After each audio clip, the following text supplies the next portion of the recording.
When talking about Southern Oregon, it's hard not to mention the football team. While the Raiders season has been over for a couple of weeks, the impact this 2024 team left is not easy to forget. But the Raiders have their eyes already set on the future and are not focused in the past. The guys are even more hungry to get things done in 2025.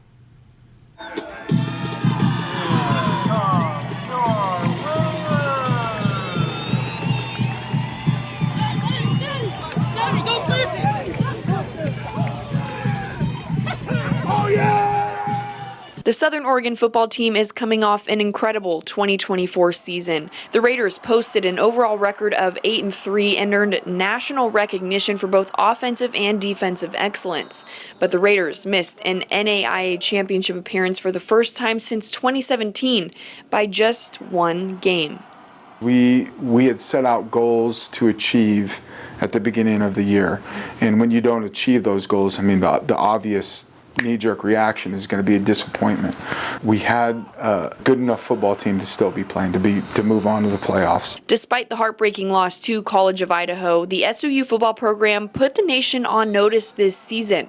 The Raiders posted their highest win total in 7 years and ranked as high as 7th in the first few weeks of the season after upsetting top 10 teams in consecutive weeks.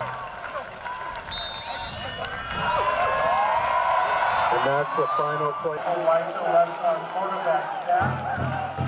The boys in red and black ranked 10th in the nation in points, paired with a defense that ranked 11th in takeaways, showcasing that perfect balance of their high-powered offense and aggressive, animalistic defense. Coach Stin was, I think, a steal, right, from the moment I hired him, coming from a program that had a winning tradition, whereas making the national playoffs. He was a top 10 defense every year that he was either an assistant in or a coordinator in. He's been a huge addition, and to see his growth over the last 2 years, moving away from home and trying to find his way around a new staff and a new system and a new head coach, he's grown exponentially over the last couple of years.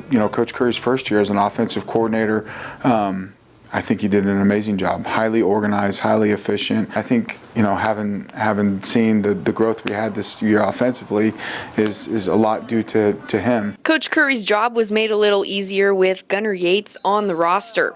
The sophomore broke Southern Oregon's 21-year single-season rushing touchdown record set by his father Griff and Dusty McGroarty. Yates punched in 27 total touchdowns, racking up 1,488 total yards. With those stats, the Raider led the way in the NAIA as the top rusher this season and earned Frontier Conference Offensive MVP, the first Southern Oregon running back to win the award in 8 years.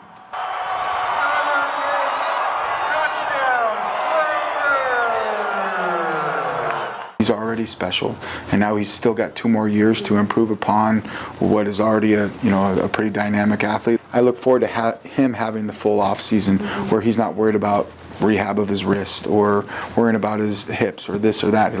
He'll be fully focused on just becoming a better version of himself. In recognition of the team's success and the leadership behind it, second-year head coach Burke Brown was named Co-Coach of the Year by the AFCA. In his first 2 years at the helm, Coach has led the Raiders to back-to-back winning seasons, showing what can be accomplished with effort, enthusiasm, and execution.